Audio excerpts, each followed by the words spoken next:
Brother Dan, Divine, the healer. Isang instrumento dito ng Panginoon.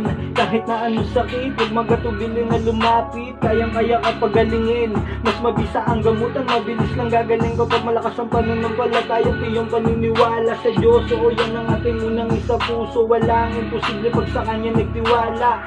Di po kita binibiro, dito mo mararanasan paano magkaroon ng himala. Physical o spiritual na sakit, kahit ganong kalala. Huwag ka pong mag-alala, si Bro Dan na po ang bahala. Nagbabahagi din ng karunungan, nagkaalaman na matuturing kayaman ng dasal na latin na pananggala at gabay na pangontra para sa iyong kaligtasan.